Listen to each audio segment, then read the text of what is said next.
Welcome to another episode of Casual Cinephilia, where enthusiastic amateurs talk very passionately about movies.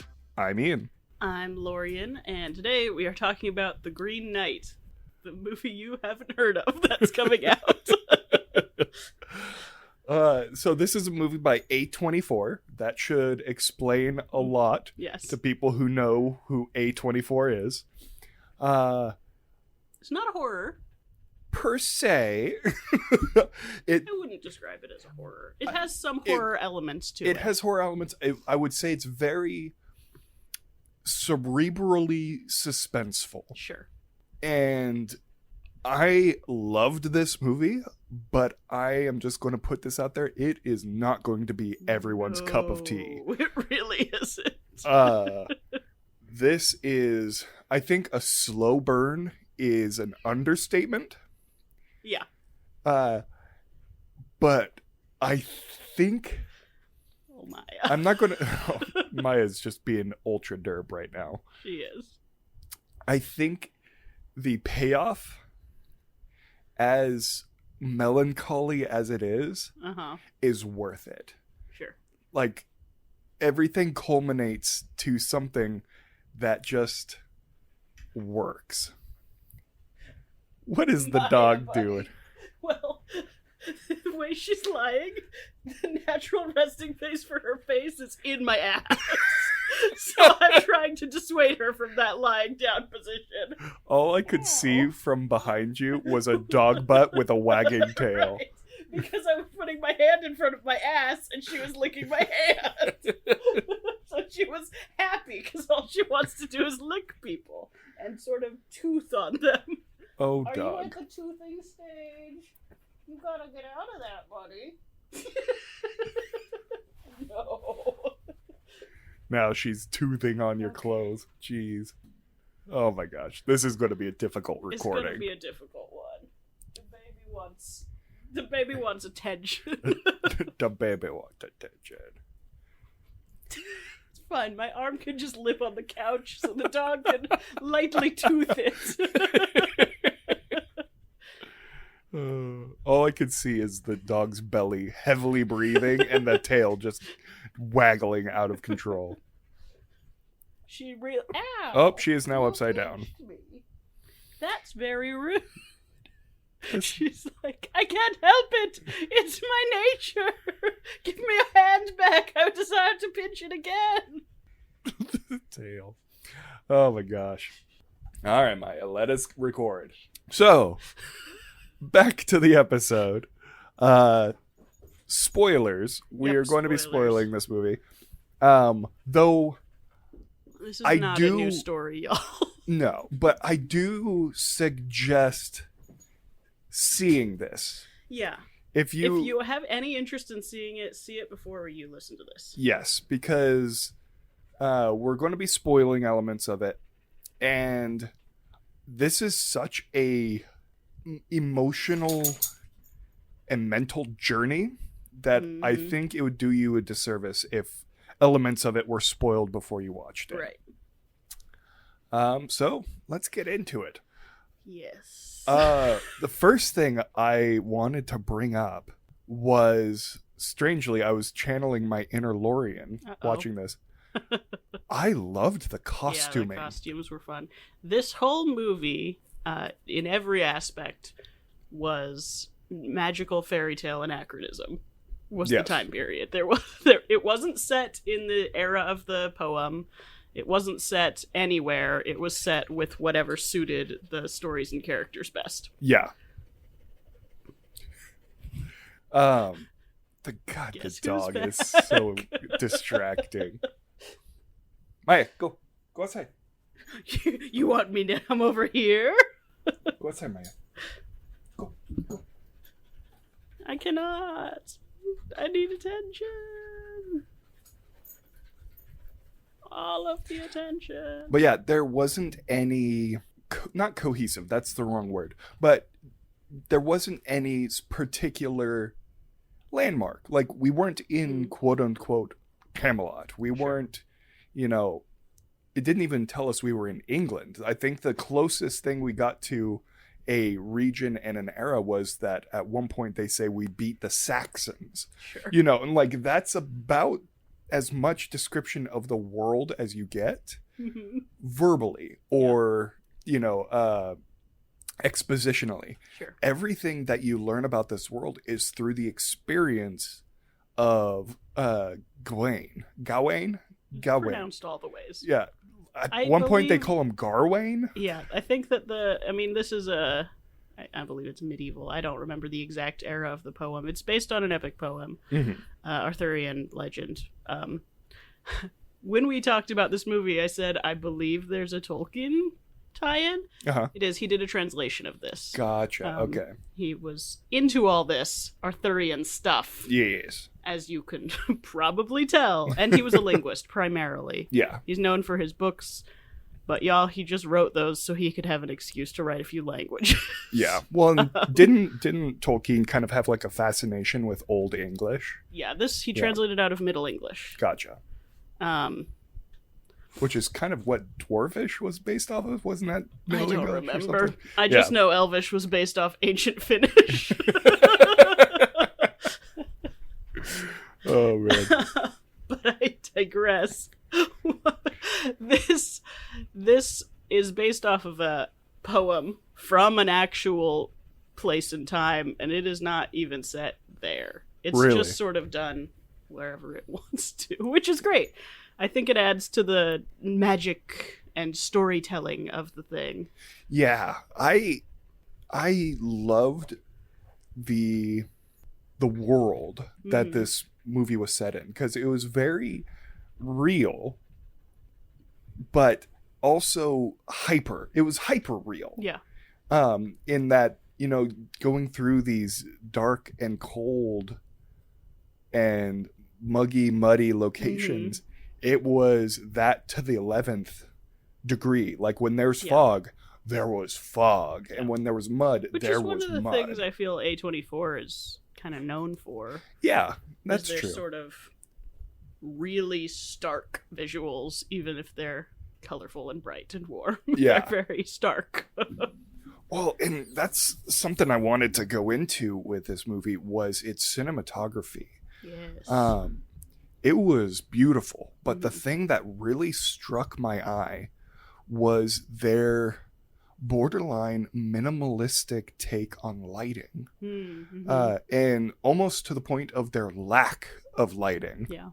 Made this movie so visceral. Yeah. And just every scene was gorgeous, but it had this underlying sense of suspense just based off of how little detail you could actually see. Yeah. And there's a scene in particular that just I leaned back in my chair in awe. And it was, I forget what point it's at, but he's walking through a slight marsh and it's completely dark. You can only see his outline a little bit. He's lit just ever so slightly to be seen. And it's a wide angle and it's just black behind him except for the crest of the hill, of which you can see the light of the rising sun off in the vast distance. And so you get that, like, it was either dusk or dawn. Sure. And it just was candy to my eyes. Yeah. I just loved it. A lot of this movie was eye candy. Yes. And then some of it was, oh no, why did I have to see that? Oh, very much so. Yeah, apparently the cinematographer, like, he's just an A24 guy. Sure. Who's worked with this director a couple times. He did the VHS horror movie. Oh God. Ghost Story was his last movie, and that was with the same director. That was with David Lowery. So, sure. I mean, this cinematographer though, he's interesting. Yeah. Like very different than what I'm used to. Yeah. And it just made every scene, even the reverse shot dialogue scenes, either just had that slight angular distortion Mm-hmm. where they were just filming it slightly off angles. They weren't hitting quite the Dutch angle, Right. but there was just always something causing an unease, an unbalance, Mm-hmm. even in just the A24. simple dialogue. Oh, it was Yeah, it was methodical is what it was. Yeah, very much so. I think that A24 is one of those studios you love or hate because of exactly this. And I was, when I heard this was A24, I was like, what? But it does make sense, and it was successful told in that way. I think it was way more successful than it would have been as a straight styled Hollywood kind of film. Yeah.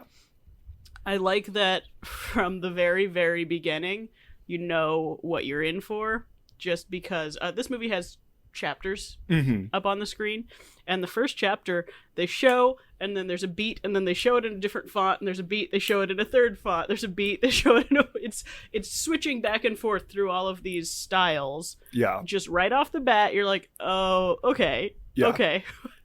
And I think that was a really smart choice because it sort of sets you up for the fact that you're going to start off in this medieval town, but by the end you're going to be in like a Gothic architecture French castle. And then, you know, like, because it is visually all tied together, but it is only visually all tied together. Yes. All the aesthetic choices are made because they are aesthetically pleasing. And because they serve the scenes. Yeah. You know, it wasn't done chaotically. It was clearly carefully chosen, but it was not carefully chosen because it fit into any particular time or place. No, historically accurate this is not. I know this is the definition of anachronism. But I think, you know... Although I guess can it be if there's not a time that it's specifically set to? It's anachronism if you assume that it's set when the poem is set. True. But otherwise, it might just be chaos. Life finds a way. Sorry, every time I hear it's chaos, my brain automatically goes to Ian Malcolm. Sorry. But yeah, like I don't think this could have been done while keeping the integrity of historical accuracy. No, it would have been boring. Yeah, it truly, it would have been boring. But kind of going back to the chapters, that also sets up a very interesting script piece, a plot piece. Sure. That isn't often done. Like, this is the first time I've seen it done this way, but it's the unreliable narrator. And normally it's literally the narrator or the person telling the story. You can't necessarily tell whether it's true or not. The one that always comes to mind that did it well was Joaquin Phoenix's Joker. Like, that was a very solid example. Closest example I could pull from was a book. And that's not going to be helpful here. But yeah, it's a unreliable narrator. Yeah, and like, you don't know whether it's true. And what was bizarre and unique about this one was that the title screens were essentially telling you the chapters, like you were saying, of the story, and they kind of give you a hint as to what might be happening in this next sequence. But is that really what's going on? Like, what am what I'm seeing? Wow, my is word. What you're seeing, and what I see. Am what I seeing. Is what I am seeing actually what is happening? And I think the moment that really kicked in, that oh my gosh, this story is not what I'm actually seeing, is the Saint Winifred scene with the spirit. She's been in a ton of stuff lately. Yeah. I like her. I am really excited to see her growth as an actress. The last thing I saw her in was in Falcon and the Winter Soldier. Same. Which I felt she was underutilized in that, but she was also... Yeah, well... They intended her to do more. Listen to our episode on Falcon and the Winter Soldier about our little juicy trauma that we heard about. Anyways, she was great in this. But she's the linchpin, I feel, of the oh my gosh, It's okay, you're having trouble. Words. This movie, I watched it way too early this morning, and my brain has just been off kilter. See, here's where we're at. Ian watched this first thing in the morning, the day of recording. I watched this 2.5 weeks ago. So neither of us is in top form. Maya hasn't even watched it, and yet she's saying more than the rest of us combined. But yeah, I've said it like 5 times. Unreliable narrator? Is that the term? Yeah. Oh my gosh. So keep going. We must keep going. But I feel like she's the linchpin of, like, sure, from this point on, you probably should question everything that you see in this film. And see, for me, it was the way they designed the crowns. Oh, with the halo. Because that is holy halo. Super cool crown design. Yeah. But it's very storybook. I mean, I've watched a few things about the design of this, and it's literally just, hey, how can we make an illuminated document into an actual costume? It's literally pulled off the pages of books. It great. Sets you in, this is a story. Yeah. Which I love. I love when you can see the fingerprints on the thing. I enjoy some movies that are going for full realism. You're a fly on the wall. But I prefer things that are carefully crafted. You can see the fingerprint of the artist. This is obviously a manufactured thing. Yeah. More. No, totally. And those crowns and were those crowns really for me cool. were like, here we go. Well, going just onto the crown and the character, I thought they handled Arthur and his court sublimely. Yeah. They didn't ever once say King Arthur. They never once... Did they not? I don't think they... I don't recall it. They never once say Merlin. They never once tell you the names of the knights, but you know who they are. I wonder... it just felt right. And when they handed him, like, the king handed him his sword, and everyone was like, oh, yeah. You just knew. It's like, oh shit, that's Excalibur. And like, is it at that point? Yeah, he was elderly at that point. Okay. I have trouble keeping up with the different swords in the Arthurian legends. True. I know there's 2, but I can't remember which one is which. There's Mithrandir and... What? I don't know. I don't even know. Anyway. The other's Sting. Yeah. Yep. Clearly. Yeah. No, but like what I appreciated most about this was that they expected the audience, or they respected the audience. It's the dog. She's hollowed out the couch for herself. That dog. Sorry. It's okay. She's just removed cushions so she can sleep where they're not. This is what I have to deal with on a daily basis. Yeah. That's why I have a cat. Yeah. Although she poops in the living room now if I don't clean her. Like, remove, sanitize, replace her litter every week. Oh my gosh. It's very expensive. Yeah. Stupid cat. Stupid cat. But yeah, what I think I liked most about this was that if you're going to go see The Green Knight, a movie based off of Arthurian legend, they kind of expected you to understand that you might need to know a little bit of Arthurian legend. And I liked that. Didn't advertise this movie much at all. And I'm not sure if that's just because it's A24 and they tend to run in more indie circles, or if it's because this movie has been ready to release for like 2-3 years now, and they've just run their budget out slowly. But the little advertising that they did do on it, very heavily, the Arthurian legend, like those... Arthurian was very present in the advertising. Like, hey guys, center yourselves. This is what it's about. Sex. Arthurian sex. So like my brother's been following this movie for a long time. He was really excited about it. He asked me a long time ago, like as soon as they solidified the release date finally, Yeah. if I would go see this with him. I was like, yeah, great. And then they started advertising it as like the sexiest Arthurian movie, like blood, sex, sex, sex, sex, magic, sex. And I was like, no, It's gonna be don't one of do this those. to me.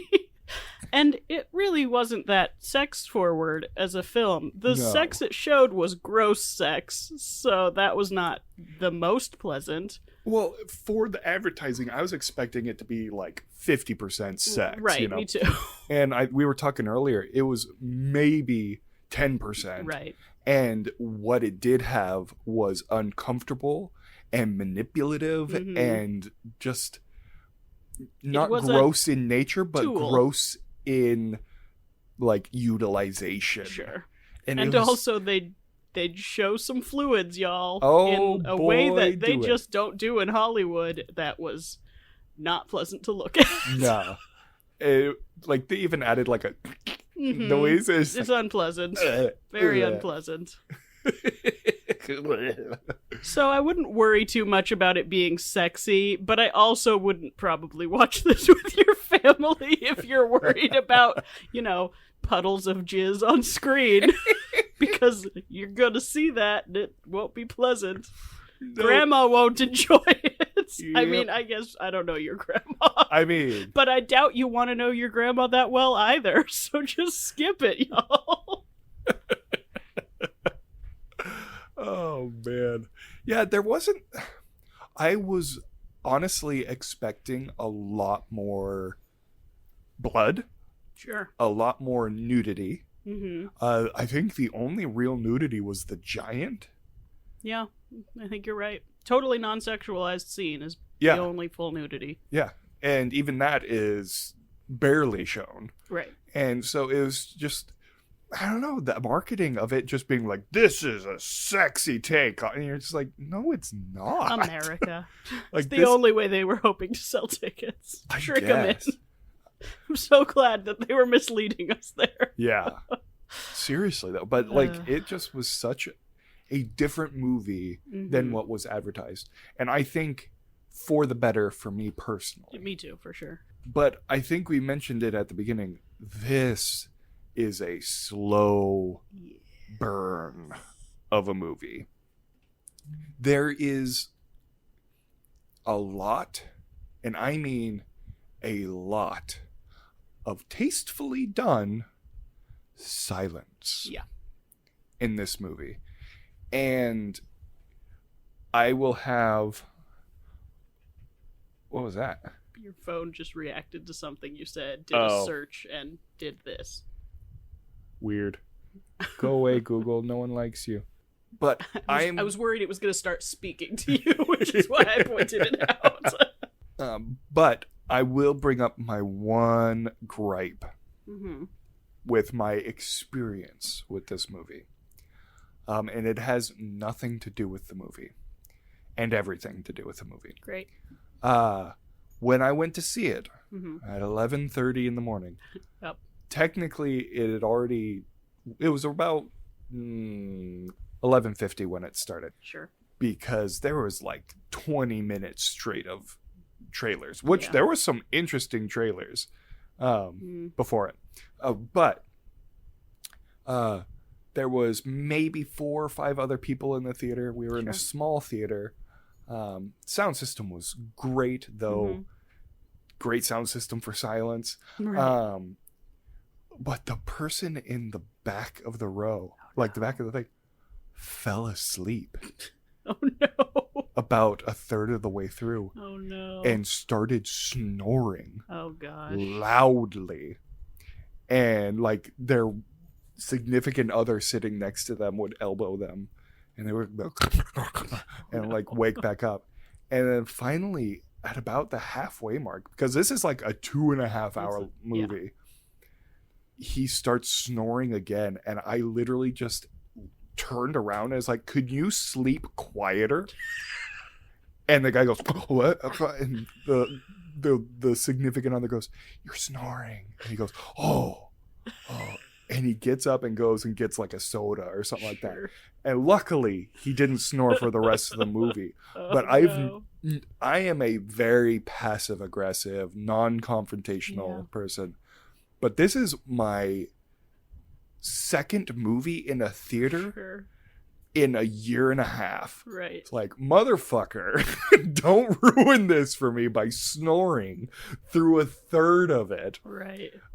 It was horrible. And it was really interesting, the people that were in there. So we had the Snorer McGee behind me. Sure. And then in front of me to the left, there was this dad and his son that's fun. could not read the title screens.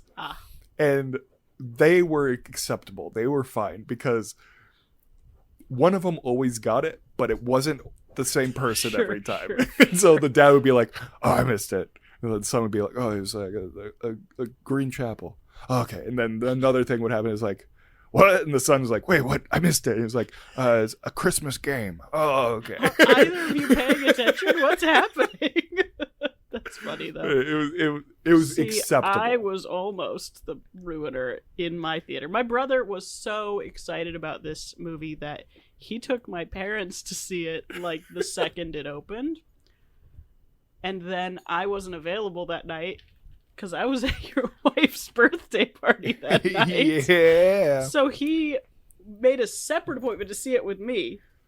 So he saw it twice in its opening week.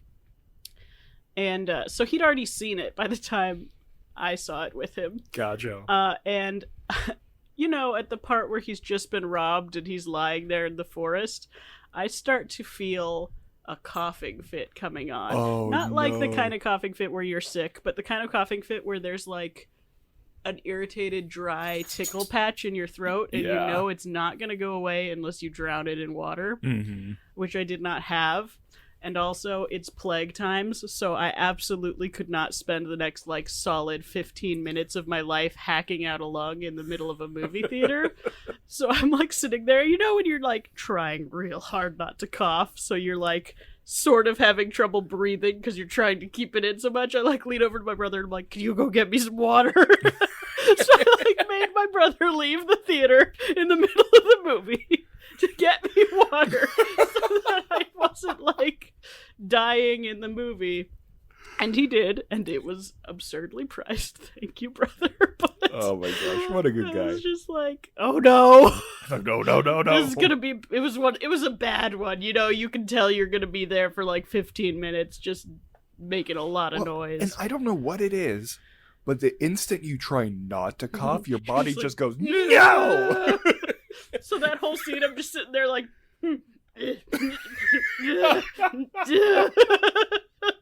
so him suffering through his passing out again and again and finally coming to and crawling around the ground. I was sitting there like red-faced, like trying real hard not to cough, just like So that scene, I felt those real emotions there. That's amazing. Ugh, it was bad. Oh man, I loved that scene though. It was a good one. From what I could consciously process, it was well done.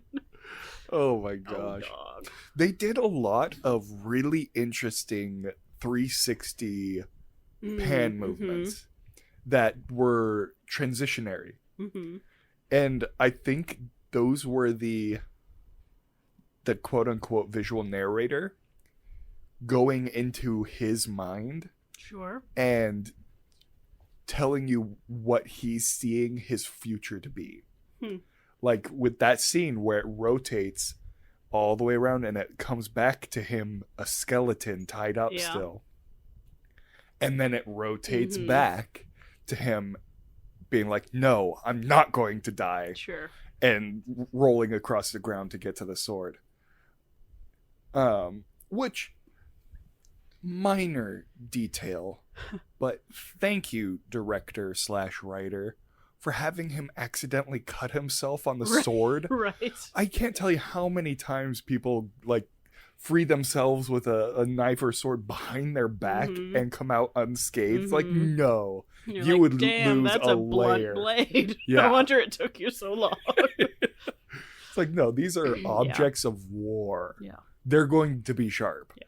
And the fact that he accidentally nicked himself and cut a finger, like just little details like that. And they were strewn about this entire film. Just little details that were just hyper realistic. His cloak.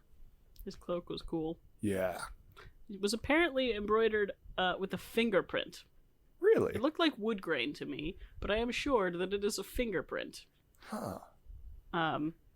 And that there were like 8 or 9 of them for their different stages of weathering. Of course, that's how you make movies. Yeah. You make a shit ton of the costumes, you weather them up so that you don't have to shoot in order, because that would be insane. And I don't know, I liked it. Yeah. I liked how the quilting became more visible as it became more aged. Mm-hmm. Well, I liked Gawain's design in general. Mm-hmm. Like, from the cloak to the undershirt that had like the frill in like that pattern that made it look like a modern shirt. I don't even know how to describe One it. of his shirts was Not that one. just a modern shirt. Find what you're talking about. Yeah, but I'll find what I'm talking about. He has one that he wears at the more towards the end in the Renaissance castle, where it's like a smock fronted raglan sleeve. I really liked this one, but that's not the one I was thinking of. But yeah, this was a really cool. Yeah, that one. Oh yeah, the king outfit. Yeah, apparently he called that his Tilda outfit because it made him feel like Tilda Swinton. The king outfit he's talking about, with the really gathered under tunic and the very sleek line cape. The one that doesn't exist in the real world. Yes, because that is him going through the scenario. Him imagining what will happen. If he doesn't die. If he does not choose death in this moment. Which I thought was a fascinating turn of events. Why are you doing this? Why are you doing this thing? Because she's a puppy dog. She's got to do these things. It's in her nature. It's in her nature. But yeah, from the moment he reunites with the Green Knight, and it goes through the whole story of his cowardice leading to survival, but at what cost, Sure. But it shows him gaining and gaining and gaining, but yet he still has this, you can see in his face and his stature that it's all a lie. Yeah. And then at the end, with him pulling off the enchanted belt thing, his head eventually falls off. Right. That in the end, even if he survives this, lies, says that he's victorious, becomes king, yada yada yada, he's still going to die in the end. Sure. Like this, he's not going to become immortal. He's going to die. Right. And it's like, do I? Oh my god! Oh my god! My dog just fell off the couch. A monster. Oh my god! She fell into her self-created couch pit. Oh my and then gosh. from there, off the whole couch, she like rolled herself like stairs. Oh my gosh! You doof. Ugh. As I was saying, my just rub your face. She's As I was highly saying, energetic tonight. Yeah, I need to take her on a walk after we're done. But as I was saying, like, he goes through that whole thing of like, if I live hiding my cowardice, in the end I'm just going to die, or am I going to die here now with honor? Sure. And the final line of the movie is just so beautiful. And the Green Knight just leans down and he looks at him and he says, "Well done, my knight. Now off with your head." And you're just like, ah, ah. And it's just like, cut to black and credits. Yeah. And you're just like, oh, okay, this is how we're ending it. But like, his whole goal was to become a knight, to have honor, to live with honor and for glory. Right. And in the end, he died with honor, Yeah. becoming a knight. Because the Green Knight declares him his knight. Yeah. And then chops his head off. Yes. Oh, man. What a fascinating movie. I think that I would say that his whole goal is to become a knight to be honored. And that he learns that to be a knight, he must live through honor. Yeah. And then dies. And then immediately. Dies. Yeah. God, so dog, good. What you up to? What a fascinating movie. Like, this is one of those movies where the everyday person, now I'm not saying we're above other Yeah, I was people, gonna say that's a way to start. but like the average moviegoer is going to be so bored with this movie. It's definitely not like popular modern paced film. It doesn't follow modern story conventions. Or anything conventions, really. Yeah. It's yeah. I mean, it's A24. I don't know how else to describe it so that you get an accurate picture of how to watch this than just to go in definitely understanding that it is an A24 film through and through. And you're going to be confused. And that's fine. Yeah. I think that is the line. A lot of the films I really enjoy don't give you answers. And if you can watch a movie and not get all the answers and sort of live with the ambiguity of the plot, the ending, you'll like this. Yeah. If you cannot, this is not the movie for you. If you need solid, clear conclusions to everything that happens, you're not getting that here. Well, and to kind of go off of that, there are answers in this movie. They just don't give them to you. You have to extrapolate it on yourself. Sure. And, you know, I think that's what makes it good. You know, a movie can ask a question and not tell you the answer, but if the movie's bad, Sure. you know, it won't be good. You know. Eloquent. If it's not good, if it's bad, it won't be good. But you get what I'm trying to say. It's like this movie allows you to extrapolate what's going on and come to your own conclusions. Right. And one of those conclusions could be that this is all just a giant fever dream of him eating those mushrooms with the fox. Sure. And dying out in the woods because he just ate poison mushrooms.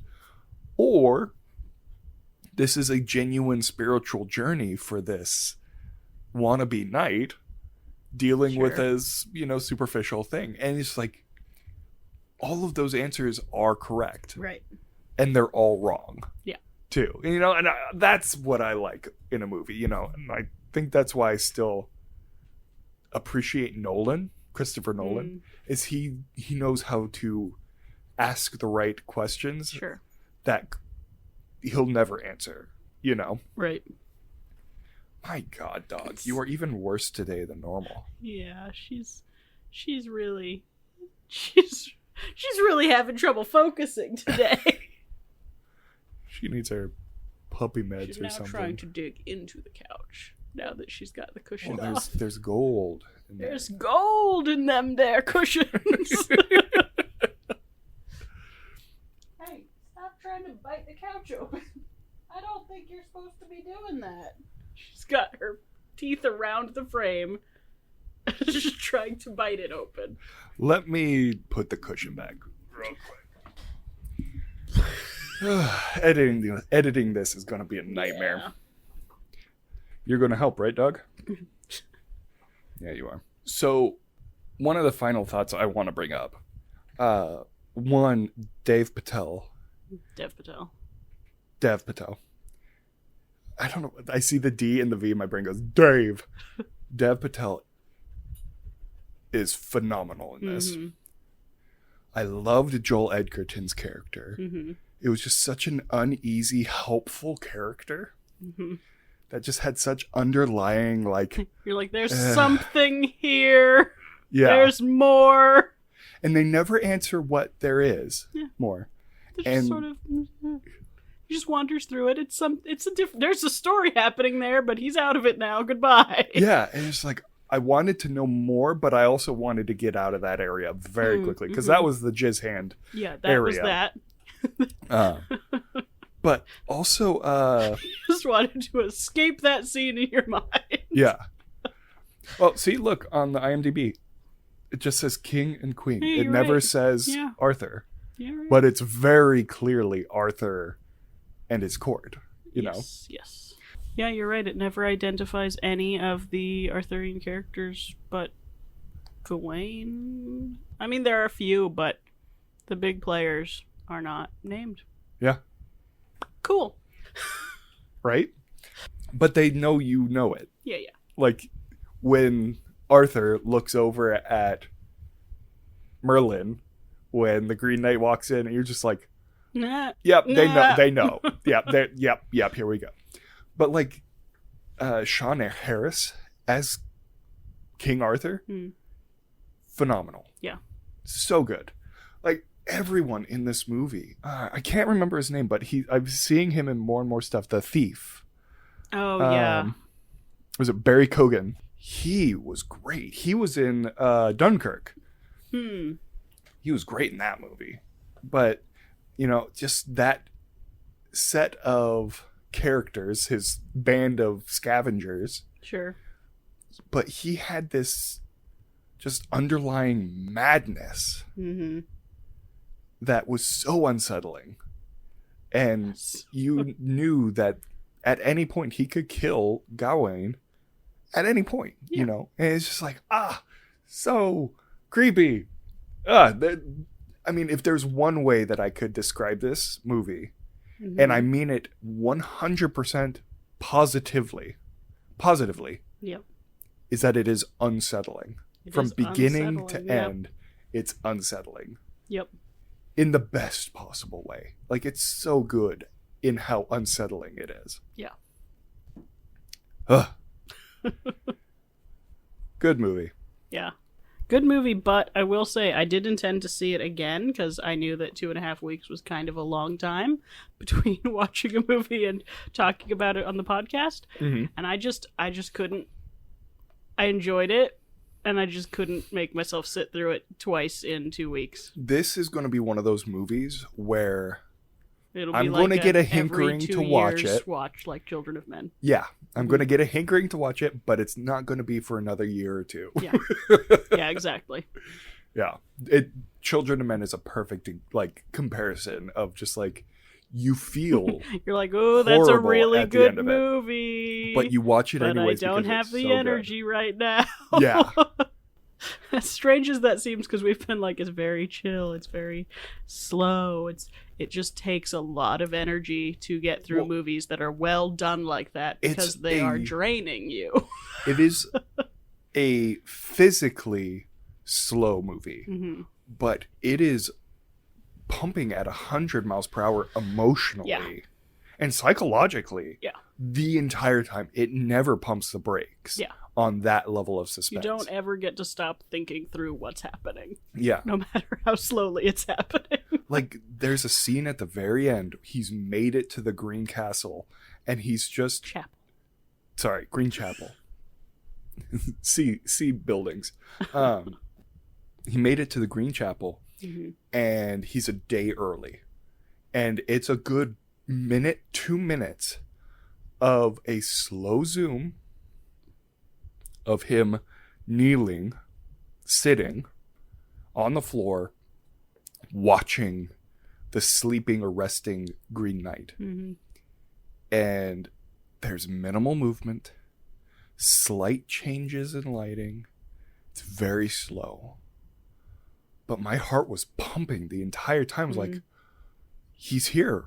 What's going to happen? Like, it's... Like I said, it was just unsettling the entire time. And my heart wasn't pumping, but my mind was racing of like, what's going to happen next? Is he actually going to go through with this? And like, you kind of go through the processes of emotion that Gawain goes through, because it forces you to sit there and observe it with him. It's just a very interesting take on it. Yeah. But again, it's a good one. Not everyone's cup of tea. No, I don't. My mother says that she enjoyed it, but I suspect she's being generous for my brother's sake, as does he, because some people just like conclusions. Yeah. This is, I mean, I guess it does conclude. You know what's happening. It's not ambiguous at the end, although it doesn't show anything. Oh, Maya. Sorry, my dog just farted onto my foot. Then stared at her own ass. Like, what just happened? But it's more akin to the ending of a Pan's Labyrinth or something, where you're left with sort of a,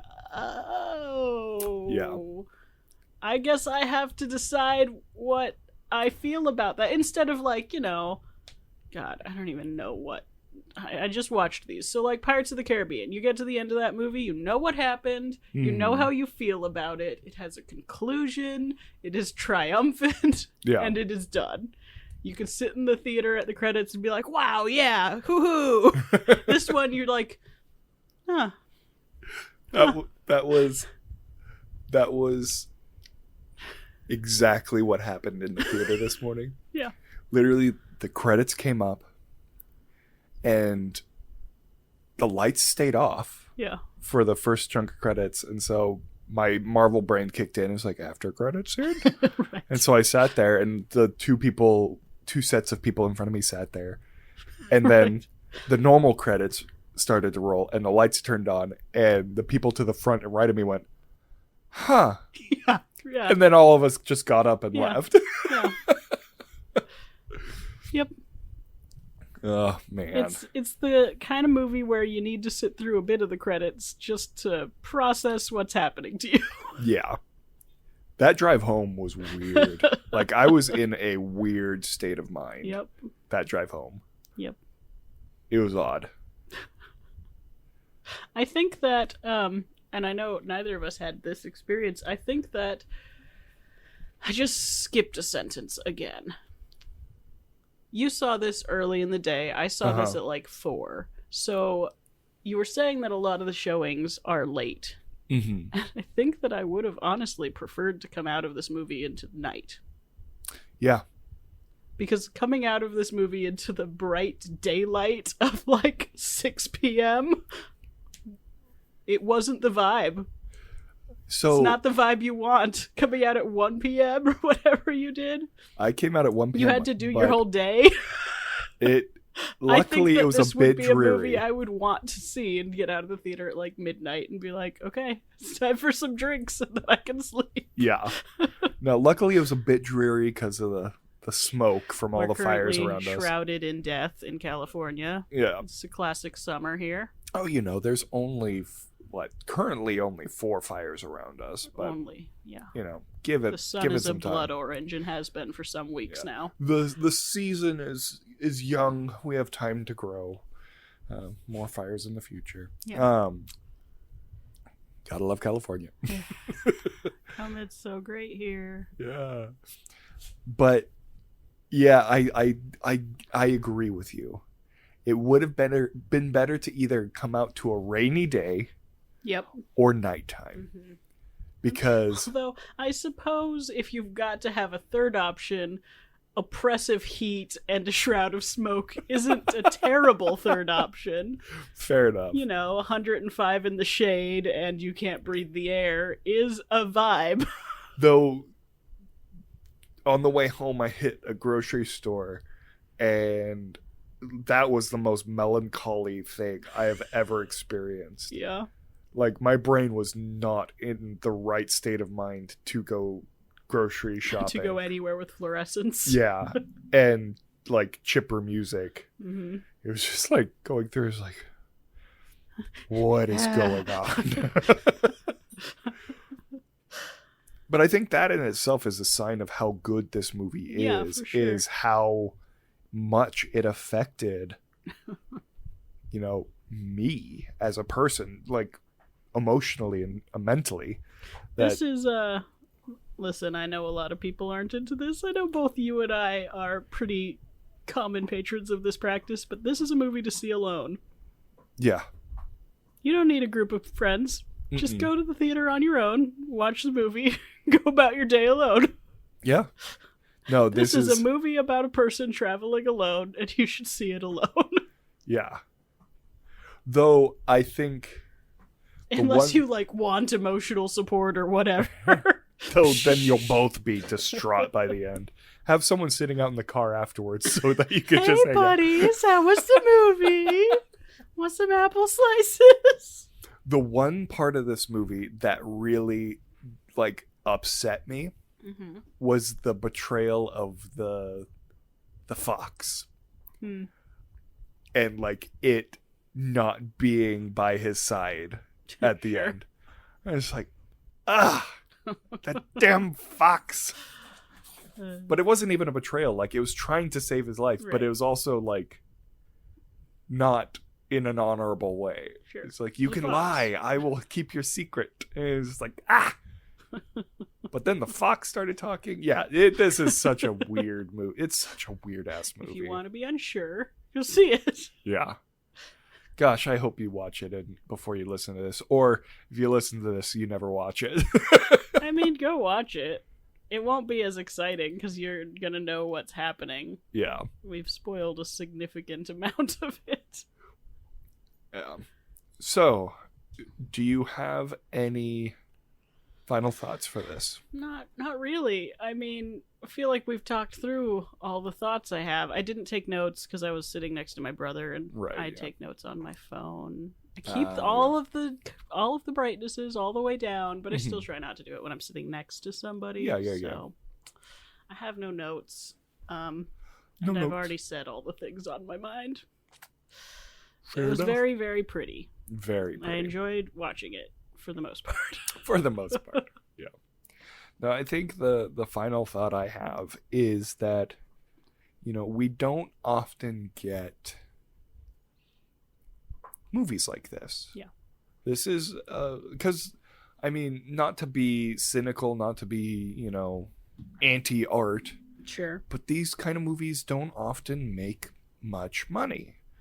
I think A24 gets away with it because they've got a reputation. Yeah. Because their shit's just straight up bizarre, but it's also beautiful. Right. And bizarre. It's artistic bizarreness. It's the weird movies, as my brother puts it. Yeah. No, truly. And so I think A24 just gets away with it. But you watch other this is a movie that Disney would never do. Oh God! This is a movie that not even under Lionsgate would never do. Like the main production subsidiary houses would not even consider this for edits in the script. And so, good on A24 for putting out the wacky ass shit. Yeah. So that we can enjoy things like The Green Knight. And I think their next one is Lamb, which had a trailer before Green Knight. Yeah. That movie looks weird as fuck. Yeah, it does. I don't even know what it's supposed to be about. I have fears about what it's about, and I have is it I'm gonna be traumatized by it no matter what, and I've already agreed to see it because the weird movies are the things my brother wants to that's how he wants to hang out with me. Watching the weird movies. I'm really hoping it's not. I suspect it's man fuck goats, nature rebels. Bestiality. I'm really unhappy about it, but I suspect that to be the case. Do we want to talk about what our next episode is going to be about? Yeah, I guess. Our next episode's going to be on Suicide Squad. The new one, not the old one. Oh, man. I thought we were watching the you can watch both if you want. I am excited to do an episode on the Suicide Squad. It's been a long time coming. Yeah. And it's James Gunn. I love James Gunn. Yeah. So I can't wait to do that episode. Coming next time we put out an episode. Next time. Next time. I always want to say next week, but that's not how our schedule works. next episode. Next episode. Next time. Next time. So yeah. And our patrons, Jenny, Jake, Pam, and Graham. Jenny, Jake, Pam, and Graham. You guys are awesome. Thank you. You help us keep this thing going. And if any of our listeners also want to support us on Patreon, we are at patreon.com/casualcinephilia. Any help would be appreciated. We love our patrons. Yay. And with that, this has been another episode of Casual Cinephilia. Thank you for joining us. Bye. Bye-bye. Oh. Eat the mic. I elbowed the mic stand and it pushed it back and it just sucker punched me in the lip. Oh, God, I hope I don't have a bloody lip. Jesus.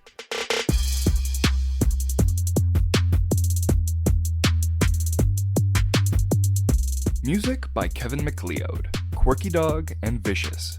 Licensed under the Creative Commons by Attribution 3.0.